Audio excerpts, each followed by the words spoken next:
On t'appelle à la prudence avec cette relation qui, en fait, te fait ressentir de l'amour passionnel. Hein. On te dit, faites attention, fais attention. Soit dans la prudence, soit aussi dans l'analyse, soit aussi dans l'esprit ouvert, dans, comment te dire, la clarté d'esprit. Parce qu'en fait, si on t'appelle à la prudence, c'est qu'il y a des choses qui ne sont pas nettes dans cette relation. D'accord? Ok, tu as le feu au cœur, tu as l'amour qui te ravage, tu as tout ça. Tu sens même peut-être que vous êtes dans une connexion hors norme, que vous êtes vraiment dans une histoire passionnelle, que chaque fois que vous vous retrouvez, il y a quelque chose de l'ordre de la passion. Ok, tout ça, c'est sûrement vrai. Mais peut-être que cette personne, elle a aussi des intentions qui peuvent être malsaines.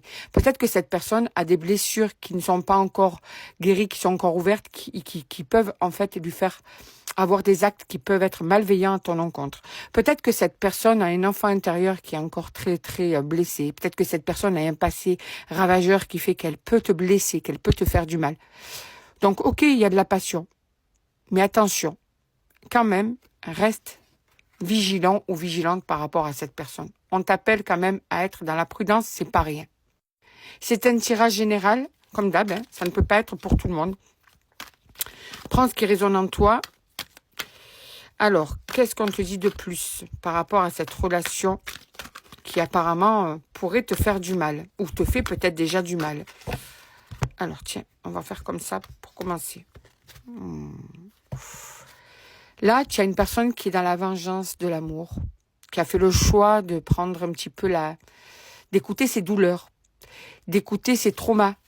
Ce qui veut dire que si cette personne écoute ses traumas, si elle est dans une vengeance amoureuse, alors on veut pas dire, je vais pas te dire qu'elle t'en veut à toi hein, spécifiquement. Hein. C'est plus une personne qui a des souffrances, des plaies encore qui sont béantes, et qu'à partir de là, elle n'a pas pris le côté clair de l'amour, elle va prendre le côté obscur de la relation amoureuse. Donc de ces mauvais traumas, de toutes ces plaies encore ouvertes, de toutes ces douleurs encore qui sont là. Ça peut être de façon consciente ou inconsciente, ça peut être sciemment ou inconsciemment qu'elle te fait du mal. En tout cas, mais ce qu'on veut te dire là, c'est que elle est dans le mauvais chemin pour l'amour. Même si cette personne a des sentiments pour toi, elle va avoir plus tendance à aller du côté obscur de ce qu'elle ressent que du côté apaisant de ses sentiments. On dirait qu'elle a une mauvaise image de l'amour, tu vois? C'est ça. Allez. Donc, qu'est-ce qu'on te dit de plus? L'harmonie, la bienveillance et la sérénité. Alors, par contre, il faut que tu saches que toi, pour cette personne, tu es sa sérénité. On dirait que tu arrives quelquefois par moment, je dis bien par moment, à faire sortir de lui ou d'elle le meilleur. Comme si tu pouvais reconnecter cette personne au sentiment, à la douceur, à la gentillesse, à la bienveillance, à l'amour. C'est comme si aussi tu pouvais le réharmoniser ou la réharmoniser avec ce qu'elle avait de meilleur ou ce qu'il a de meilleur au fond. Je veux dire il, mais ça peut être elle, parce que c'est trop compliqué pour les deux, avec les deux. Donc cette personne, elle est vraiment là, des fois elle a besoin de toi, parce que tu le réharmonises, parce que tu l'apaises, parce que tu le tranquillises, parce que tu lui montres qu'il y a quelque chose de beau dans ce monde. Et que ces traumas, eh bien, font de cette personne quelqu'un d'écorché vive, mais que toi, tu arrives à l'apaiser par moments.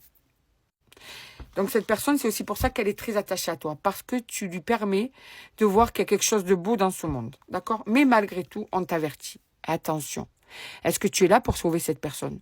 Parce que quelqu'un que tu peux sauver, c'est quelqu'un qui veut être sauvé et qui commence déjà à le faire seul. Une personne qui veut être mieux dans sa peau, mieux dans sa tête, mieux dans son cœur, c'est cette personne qui décide si elle veut l'être. D'accord? Tu peux pas faire des miracles. Par contre, tu peux l'aider quand cette personne voudra.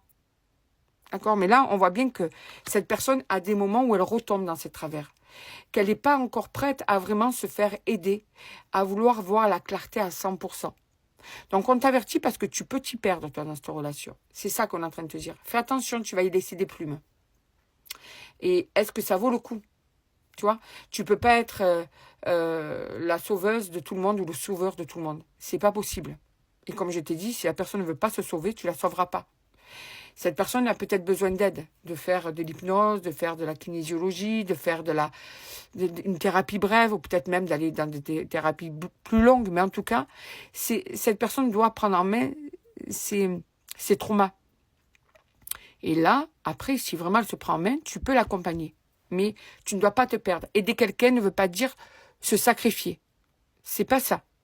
Aider quelqu'un, c'est l'aider, l'assister dans son travail, dans son cheminement d'évolution, d'apaisement.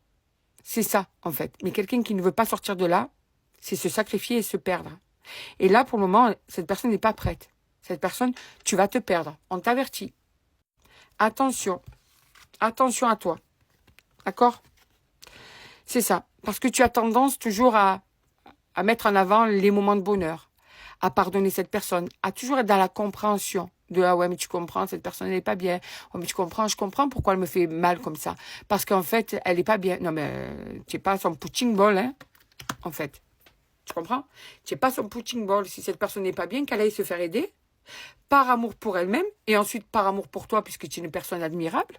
Et là, après, tu verras une évolution. Mais là, tu n'es pas son punching ball. Tu n'es pas là pour supporter ses humeurs, pour supporter sa méchanceté, pour supporter sa malveillance, pour supporter ses traumas. Non, moi je te le dis, hein, c'est vraiment ça. Si les cartes t'avertissent, c'est pas pour rien, d'accord?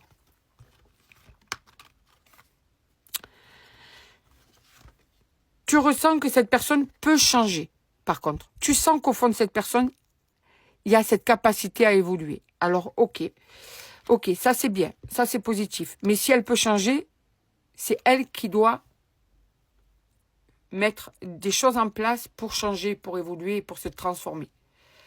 Je te le répète, c'est pas toi qui peux faire changer cette personne. Tu pourras l'aider à se transformer que quand elle sera apte à le faire. Quand elle aura déjà mis un pied dans la transformation. Avec vraiment de l'envie de changer, de faire un travail sur ses traumas. Voilà. Mais oui, tu sens que cette personne en est capable. Ça veut dire que par contre, il y a des alarmes qui font que, ou des comportements ou des mots qui font que tu te dis, elle a la capacité à. Ok, elle a sûrement la capacité à, mais est-ce que c'est le moment? Ça, c'est elle qui va le décider. C'est lui ou elle qui va décider de ça. D'accord? On te dit qu'en tout cas, toi, tu as un cœur pur, que tu as cette capacité à y voir clair, à voir les douleurs de cette personne. Donc, en tout cas, ce qu'on te dit, c'est que oui, le jour où cette personne fera un travail sur elle, tu seras en capacité de l'assister. Ça, oui. Par contre, on t'avertit au début, c'est ne te perds pas. Faudrait-il encore qu'elle ne mette pas 20 ans pour aller se faire aider. Parce que toi, tu peux t'y perdre. Voilà. Donc, ce tirage, c'est pour t'avertir. Ok, cette personne n'est pas bien. Ok, tu veux l'aider. Mais ne te sacrifie pas. Assiste cette personne quand elle voudra s'aider elle-même. Quand elle sera prête, à la rigueur, tu pourras l'assister. Mais par contre, on t'avertit que tu peux t'y perdre. Alors, réfléchis. Tu dois faire de toi ta priorité aussi. C'est pas parce que tu ne seras pas à ses côtés pour que cette personne évolue que tu vas être une mauvaise personne. Parce qu'au bout d'un moment, tu sais, il faut aussi déjà penser à soi. On ne peut pas se noyer, tu comprends? Donc là, ce tirage, ça tourne autour de ça. On sent bien que tu veux l'aider, mais on te dit attention de ne pas te perdre, en fait. Voilà, c'est ça. Le tirage, c'est attention de ne pas te sacrifier pour aider cette personne.